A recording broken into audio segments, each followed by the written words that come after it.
The sound was too sharp, too alive to be part of a dream. Lila cried out, a single, piercing wail as if the night itself had torn. My eyes flew open, heart already hammering before my mind could catch up. 3 days old, her lungs still new to the world, but that sound was enough to gut me. I rolled out of bed on instinct, bare feet hitting the hardwood cold. Beside me, Rachel jerked upright. The sheet slipped down and she clutched her stomach where the stitches still pulled tight from the C-section. Her face went pale, eyes wide, with confusion and pain. "Ethan?" she whispered, voice breaking. Then came the crash. The front door didn't creak or splinter. It detonated. A crack like a rifle shot split the dawn, and the slam that followed rattled picture frames on the walls. My weekend's worth of careful green paint scattered in chunks of shattered wood. For one stupid second, my brain latched onto drywall. I'll have to fix that. Then the voices came. Heavy boots on the floorboards, a woman's voice, sharp and smug, cutting through the house like a knife. "Child Protective Services, we have a warrant. Stay where you are." Rachel gasped. She pulled the blanket up to her chest like it could shield her. What's happening?" I didn't answer. Training overrode thought. I moved to the bedroom door, body angled, arms spread. I wasn't Ethan Cole anymore. Homeowner, husband, dad. I was a wall of flesh and bone between my family and whatever was coming. The boots grew louder, purposeful. No attempt at stealth. They wanted us to hear. They wanted us afraid, and God help me, it was working.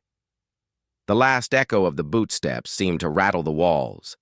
Then the door burst open. She filled the frame like she owned it. Victoria Harlan. Blonde helmet hair, lips lacquered red into a cruel slash, a tailored gray pantsuit that made her look less like an HOA president and more like a predator at a board meeting. She didn't knock. She didn't pause. She just stood there, shoulders back, chin high, drinking in the scene like she had staged it. Behind her crowded 3 men, big bodies, black vests stretched tight over beer guts, cheap helmets with tinted visors hiding. Their faces, not soldiers, not cops, pretenders in costume shop armor. One fumbled with a folded gurney. Another rested a thick hand on a taser at his belt. The third held nothing, just waited for the order. And then came Trevor, the scrawny one. Glasses slipping down his nose, both hands clutched around a shoulder-mounted camera. The red recording light blinked steadily, pointed right at us.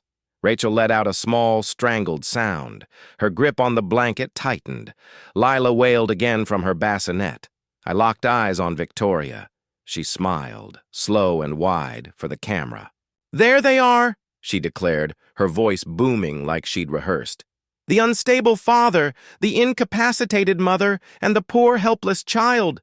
Rachel shook her head, tears already welling. "No!" Victoria ignored her. She jabbed a manicured finger at me. "Ethan Cole, you are a danger to your family. We are here to rescue your daughter." That word, rescue. It slithered out of her mouth, twisted, wrong. My shoulders squared. Every inch of my body cataloged the battlefield. Oak chair by the window. Heavy lamp on the nightstand. 3 goons off balance in a small space. Victoria. Arrogant. Too close. Trevor, distracted by his own lens. The odds weren't good, but they weren't impossible. I just had to wait for the first move. The camera's red eyes stared at me, unblinking, hungry. Victoria reached into her leather folder and pulled out a single sheet of paper, crisp and white. She held it high, angled toward the lens like it was the 10 Commandments. "Court order," she announced, her voice sharp as glass. "Signed by Judge Alcott himself. This child is being placed into protective custody effective immediately. Trevor." Zoomed in, obedient. Rachel's mouth fell open. That can't be real, Ethan." Her voice cracked. She looked at me desperate, searching my face for some proof it was fake. I didn't flinch. I just stared at the paper. Ink on a page. Maybe real, maybe forged. Either way, it was a weapon. Victoria stepped farther into the room, heels clicking, against the hardwood like gunshots. "Your wife," she said sweetly, tilting her head at Rachel, "is clearly unfit. Recovering from surgery, unstable, emotionally compromised, and you—" Her eyes burned into me, narrowing. "Violent. Defiant. Hostile to authority. This house is unsafe. This child deserves better." She turned to Trevor. "Get the mother's face. Make sure you capture the distress." The lens shifted toward Rachel, trembling, clutching the blanket to her chest. Her sobs were soft, but sharp enough to cut. "Stop filming," I snapped. Trevor didn't even blink. The red light kept burning. One of the goons moved toward the bassinet. Lila's cries filled the room again, louder, desperate. My throat went dry. My hands flexed at my sides. Every nerve screamed to move. Victoria's lips curled into a smirk. "Bring me the child." Victoria's words hung in the air like a trigger, pulled halfway back. "Bring me the child." The nearest thug moved. His heavy boots thudded against the floor as he stepped toward the bassinet, visor glinting, sausage-thick fingers reaching for my daughter. Lila's scream tore through me, raw and frantic. That was it. I didn't think. My body made the choice before my brain had a chance to catch up. The oak chair by the window was in my hands, swung in a wide arc. Wood splintered as it smashed into the thug's helmet. Plastic visor shattered like a windshield. He howled, stumbled. Clutching his head, the second thug drew his taser, fumbling with the safety. I lunged, closing the gap in 2 steps. My hand clamped around his wrist, twisted hard until the bone cracked like a branch snapping underfoot. The taser clattered to the floor. He screamed, high and panicked. The third came charging with the folded gurney raised like a battering ram. I sidestepped, hooked my foot behind his ankle, and shoved. He toppled face first into the carpet, the gurney clattering across the room. 5 seconds. 3 men down. Rachel gasped, frozen against the headboard, eyes wide with terror and disbelief. Trevor's camera stayed fixed on me, shaking now in his trembling hands, but still recording, the red light blinking like a pulse. Victoria's smirk was gone. Her mouth opened, shut, then opened again, searching for a word that wouldn't come. I stepped forward, breath heaving, chair legs still clutched in my hand like a club. "Out of my house," I growled, my voice low, steady, deadly. 4. The first time I saw something flicker in Victoria's eyes. Not anger, not smugness. Fear. The chair leg trembled in my grip, splinters biting into my palm. The room was silent except for the wheezing groans of the men I'd dropped and the faint, ragged cries of my daughter. Then, the rising wail of sirens. Red and blue lights splashed across the walls, pulsing like a heartbeat. Tires screeched on asphalt. Doors slammed. Boots pounded outside. Rachel's eyes snapped to mine. "Ethan?" I knew. Before they even burst in, I knew. 2 sheriff's deputies stormed through the ruined doorway, pistols drawn, shouts echoing. "Drop it! On the ground! Now!" The chair leg clattered to the floor. My hands rose slowly, but inside, my blood burned. This wasn't an accident. Victoria found her voice again. She straightened her blazer, smoothed her hair, and stepped aside like she was the victim here. "Officers," she said sweetly, her voice syrup for the camera. "You saw it. He attacked us, unprovoked, dangerous, just like I told you." Trevor's camera swung eagerly toward the deputies, catching every second. A knee slammed into my back, forcing me down. Cold metal snapped around my wrists. The floor smelled of dust and splinters. Rachel screamed as the deputies turned on her. "She's not fit to care for the baby," Victoria announced, gesturing. "Strap her down for medical transport." The gurney screeched across the floor, shoved upright by one of the groaning thugs. Rachel clutched the blanket to her chest, shaking her head furiously, crying out through clenched teeth. "No, no, please! Ethan!" The deputies didn't hesitate. They moved to lift her. Victoria drifted toward the bassinet, every step precise, deliberate, like a queen claiming tribute. Lila's cries grew shrill, panicked. Victoria's painted nails reached over the crib rail. I twisted against the cuffs, teeth gritted so hard my jaw screamed. "Don't you touch her!" Victoria smiled. "Down at me. It's already done." Victoria's manicured hand hovered inches above Lila's tiny chest when the world exploded. Not from me. From outside. The first flash banged through the shattered door like lightning trapped in a bottle. A concussive crack boomed through the house, followed by a shock wave that rattled windows and sent plaster dust sifting down from the ceiling. The deputies staggered, shouting, guns jerking upward.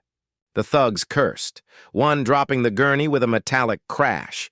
Victoria reeled back from the bassinet, clutching her ears. Trevor's camera hit the floor, still blinking red as it spun in lazy circles. Rachel's scream cut through the chaos. Raw, disoriented, but still sharp with defiance. Then came the boots. Not the sloppy stomp of Karen's hired muscle, not the thud of overeager deputies. These were crisp, unified, deliberate. A team moving as one. Shadows spilled into the hallway. Figures in matte black tactical gear flowed through the ruined doorway. Rifles angled down but ready, helmets glinting with mounted optics. No cheap knockoffs this time. These were professionals. Clear left, clear right. Contact, restrain, and secure. The deputies barely had time to react before their weapons were kicked from their hands, their arms twisted behind their backs. They hit the floor with muffled curses. The thugs fared even worse. Two were already struggling to their feet when stun rounds snapped them back down, writhing. The third froze mid-reach for his belt and wisely went limp. Through it all, I stayed where I was, cuffed, face pressed to the floorboards. I didn't need to move. I knew exactly what was happening because I'd called it weeks ago. Every camera, every mic in my house, every violation I'd logged had streamed to a secure channel, one only a handful of people had the keys to. Men and women who had fought beside me, who owed me favors, who didn't ask why when I told them suburban America was about to become a battleground. And now they were here. Martinez. A voice growled from above me. A voice I hadn't heard in years, but could have picked out from 100. Deep, rough, gruff with too much whiskey and too many wars. "Captain Harris," I muttered into the floor. "Thought you were done playing soldier," he said, as hands unclipped my cuffs. "Thought so too," I said, rolling my wrists as blood rushed. Back into them. "But they brought the war to me." I stood, shaking off the dust, and turned toward Victoria. She was still there, frozen, eyes wide, her perfect suburban mask cracking under the weight of something she had no script for. For the first time, she looked small, human. Lila wailed. From the bassinet, her tiny fists balled. Rachel reached her, cradling her daughter close, rocking her against her chest. Relief broke across her face like dawn. But the fight wasn't over, because Victoria's eyes narrowed. She straightened her blazer, smoothed her hair, and even with armed operatives around her, she found her voice again. "You think this changes?" "Anything?" she hissed. "You're still finished here. The law is on my side. The association is on my side. You can't fight paper with guns." The room went quiet. The operatives didn't answer. Rachel clutched Lila tighter, and I smiled. Cold, sharp. "Paper burns," I said.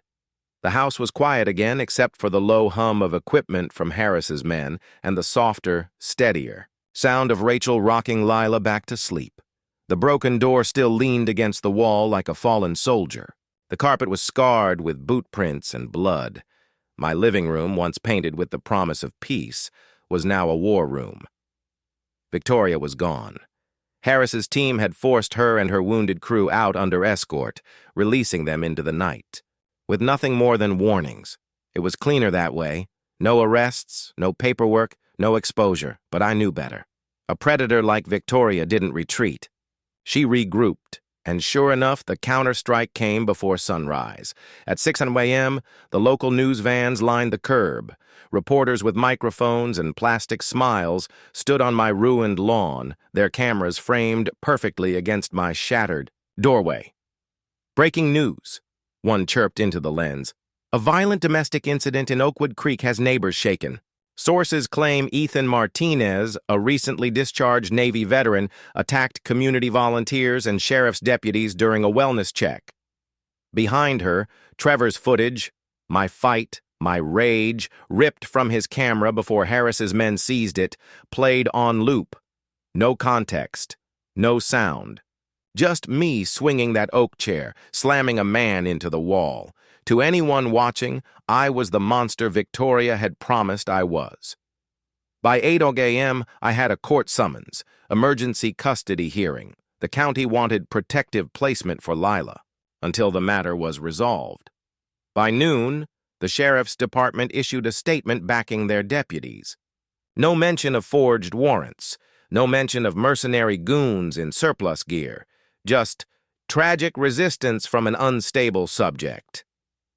By evening, Rachel's phone buzzed non-stop with blocked calls and threats from HOA loyalists. Fines multiplied in our inbox. Liens were filed against our home. Our bank accounts froze, pending investigation. Victoria hadn't just come back swinging. She had escalated the war into a battlefield she controlled completely: paper, politics, and perception. Harris sat across from me at our kitchen table, a mug of black coffee steaming in his hands. His men had melted away, leaving only their captain behind, as if to remind me this wasn't charity. This was a debt I'd one day have to repay. "You knew she'd do this," he said flatly. "She's not just fighting me," I said. "She's using the system, twisting it, every lever of control she's got." Harris smirked, though it didn't reach his eyes. Sounds familiar. He meant the Navy, the way the chain of command could be weaponized by ambitious men in suits. Different battlefield, same rules. Rachel stood at the counter, rocking Lila in one arm while scrolling her phone with the other. Her eyes were red, her lips pressed tight. She looked at me like I was the only rope keeping her from drowning.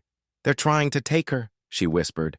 "Our baby. Ethan, what if—" I crossed the room, rested my hands gently on her shoulders. "They won't," I said, though my stomach was lead. Not while I'm breathing, but inside I knew brute force wouldn't win this war. Harris and his men could hold the line once, maybe twice, but Victoria had an army of attorneys, politicians, and cameras. She'd already painted me as the villain. If I wanted to protect my family, I'd have to fight on her battlefield. I'd have to play her game, only harder, only smarter, because she thought she owned the rules. But rules could be broken, and paper burned. The summons lay flat on the kitchen table, its embossed seal catching the morning light like a mocking grin. Rachel stared at it in silence, rocking Lila. Harris had left before dawn, a ghost disappearing into his black SUV, leaving me with one final warning. Don't just defend, Ethan. Control the fight. So I did what I'd always done best. I built a battle plan. Step 1 was the dossier. I spread it across the table. Photos, timestamps, violation notices, fines, audio recordings. Every absurd crime we'd committed. The garden gnome, the mulch, the porch swing. Each one paired with footage from my security cameras showing the reality. Our clean yard, my compliant trash cans, shingles straight as an arrow. Rachel leaned over the table, her face pale but sharp. "It looks like harassment," she whispered. "No," I corrected. "It is harassment, and I'm going to prove it." Step 2 was the footage. I opened my laptop, logging into the secure server. The invasion played back in crisp detail. Victoria's smirk, her thug's cheap gear, Trevor's camera light blinking like a predator's eye. But the audio was the jewel. "This is a court order signed by a judge," Victoria's voice rang out. smug and triumphant. The paper in her hand zoomed on Trevor's lens, its seal blurred, its typeface off-center. Not official. A forgery. That was my kill shot. Rachel gasped softly as the screen replayed Karen's words. Get the baby and bring the mother. She needs a full psychiatric evaluation. She said it herself, Rachel breathed. On tape. I nodded. And now the whole world is going to hear it. Step 3 was the network. I made a call I hadn't wanted to make. To Lina Zhao. We hadn't spoken in years. She'd been NSA before she turned investigative journalist, the kind of woman who could peel back government lies with a smile and a subpoena. Martinez, she said when she picked up, her voice flat with surprise. I thought you were done with this world. I was, I said, until they came for my daughter. I sent her the files, the footage, the fake warrant, the smirk on Victoria's face as she ordered her thugs to seize my newborn. Lina whistled low into the phone. Oh, she's finished. I can have this on 3 networks by tomorrow. Not yet, I said. We move when I say. For now, sit on it. Build the story. Make it bulletproof. There was a long pause. Then, understood. But Ethan, when it breaks, it's going to burn hot. Be ready to stand in the fire. Step 4 was the wild card. Fred, the old man from 2 doors down, knocked on my back door at dusk, carrying a thermos of coffee and eyes sharp as glass. He'd seen the news vans, the reporters, the circus. She's tightening the noose, he said, but I've been keeping notes on her for years. From his jacket, he pulled a battered leather notebook. Inside, decades of HOA minutes, back room, deals, property sales, names of families who'd been pushed out. Some pages were dotted with dates and initials in his neat, spidery handwriting. She thinks she's untouchable, Fred muttered, setting it down beside my dossier. But she's sloppy, greedy, too greedy. Look close and you'll find she's been breaking her own rules for years. Rachel looked at him in awe, like he was handing us a sword forged from fire. And maybe he was. That night, after Rachel and Lila were finally asleep, I sat at the table in the dim glow of my laptop. Dossiers and notebooks spread before me like maps of a war zone. Victoria thought she had escalated the fight, but she hadn't seen escalation. Not yet. The first crack in Victoria's mask came 2 days later. It was subtle, a twitch of her smile, caught on camera by one of Harris's men tailing her. She was stepping out of the courthouse, reporters swarming like vultures, when a question slipped through the noise. Mrs. Lowe, can you comment on allegations that the warrant you presented was falsified? For a heartbeat, she froze, just long enough for me to know the story had reached her ears. Then she smoothed her blazer, snapped, baseless lies, and climbed into her SUV. But her eyes, they weren't calm. They weren't smug. They were hunted. That night, she made her move. Rachel and I had just put Lila down when the pounding started. Not on our door this time, but on every screen in the house. Phones buzzing. Email inboxes filling. Social media exploding. Rachel gasped as she scrolled through her feed. Ethan, she posted, and there it was.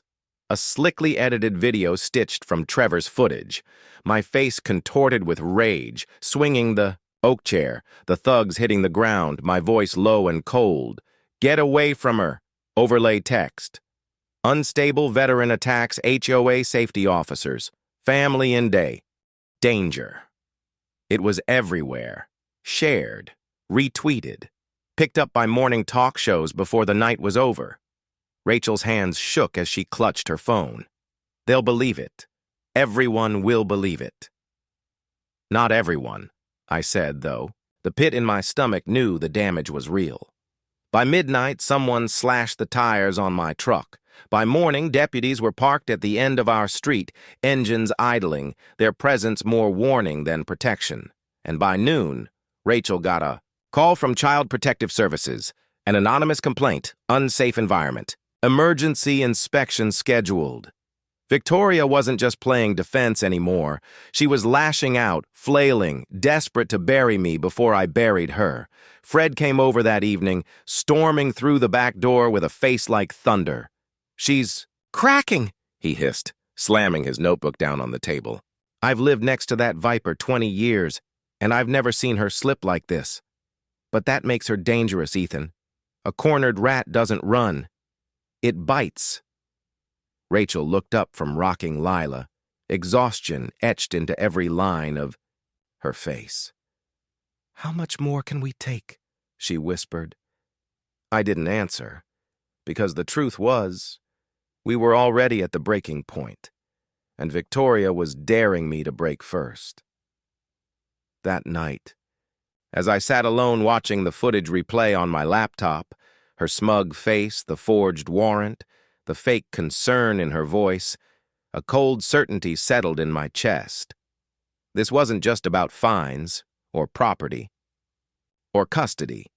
This was war, and in war, there were no half measures. The morning of the custody hearing, the courthouse steps looked like a movie set. News vans, reporters, HOA loyalists clutching signs, "Protect the children," "Stop Martinez." Rachel sat beside me in the car, pale and trembling. Lila slept in her car seat, unaware she was the prize in a war of paper and lies. "You don't have to do this," Rachel whispered. "They've already decided." "No," I said, eyes fixed on the doors ahead. "They decided too early. That's their mistake." Inside, the courtroom was a stage, and Victoria was ready for her performance. She swept in flanked by attorneys, Trevor with his camera like a loyal hound. She wore her victory on her face, calm, smug, invincible. When she spotted me at the defense table, her smile sharpened. But it didn't last. Because the judge, a sharp-eyed woman with steel-gray hair, looked directly at me first. "Mr. Martinez, I understand you've submitted supplemental evidence. Would you like to begin?" I rose, my heart steady, every move rehearsed. "Your Honor," I said, "before this court decides my fitness as a father, you should see the truth about what happened in my home." I turned to Lila, sitting in the gallery, laptop open. At my nod, she hit play. The courtroom lights dimmed. Screens flickered to life. Victoria's raid played out in high definition, the door crashing down, her voice dripping venom. Her order: to get the baby and bring the mother. The forged warrant zoomed close, every flaw visible, the smirk on her face as she reached for my newborn. Then, her thugs screaming under my chair strike. The deputies storming in. Her lies pouring like honey into their ears. Gasps filled the room. The judge leaned forward, her lips thinning. Victoria shot to her feet. "Objection! This is doctored." "Sit down, Mrs. Lowe," the judge snapped. But that was only the opening blow. Fred shuffled forward next, notebook in hand. His voice was soft but steady as he described 20 years of harassment, neighbors driven out, properties flipped, deals funneled through shell buyers tied back to Victoria's husband's firm. One by one, pages turned. Signatures, dates, minutes, from HOA meetings that weren't supposed to exist. Every lie she'd buried, unearthed by the man she thought was just an old fool with roses. By the time Fred stepped down, Victoria's attorneys looked like they wanted to melt into the floor, and then Lila stood. She wasn't supposed to. She wasn't a lawyer. But when she introduced herself, investigative journalist, formerly NSA, even the judge leaned back to listen. "Your Honor," Lila said, voice smooth as glass, "this story isn't just about one family. It's about a pattern of abuse stretching across this community. Mrs. Lowe didn't just enforce bylaws. She weaponized them. Families were bankrupted, homes flipped for profit, and thanks to Mr. Martinez's evidence, I can now prove it." She clicked a button. A second video rolled, not from my cameras, but hers, a late-night recording of Victoria's husband, in a parking lot, shaking hands with the developer who'd once tried to buy my house. Documents traded, envelopes exchanged. Victoria's face drained of color. The courtroom erupted. The judge's gavel thundered order. She looked at Victoria, her voice like steel. This court finds the warrant presented to the Martinez family was fraudulent. This court further finds a pattern of harassment, intimidation, and abuse of power by the Oakwood Creek Homeowners Association under Mrs. Lowe's leadership. Custody of the minor child, Lila Martinez, remains with her parents. Effective immediately, Mrs. Lowe, you are suspended from all HOA duties pending criminal investigation. Rachel sobbed. Relief broke over her like a wave. I just stood there, hands flat on the table, staring at Victoria. She looked back at me, shaking with rage, lips trembling as if she wanted to spit venom but couldn't form the words. Because for once, she wasn't in control. For once, she'd lost. We walked out into the sunlight together. Rachel, Lila, Fred beside us, Lena a few steps behind. Reporters swarmed, questions flying, cameras flashing. But I didn't stop. I didn't speak. I just kept walking, one hand on the stroller, the other clasped tight around Rachel's. Our home was still scarred. Our peace was shattered. And I knew Victoria wasn't done. Not really. People like her never quit. But we had. Survived. And more than that, we had fought back. For the first time in a long time, the battlefield was mine, and I intended to hold it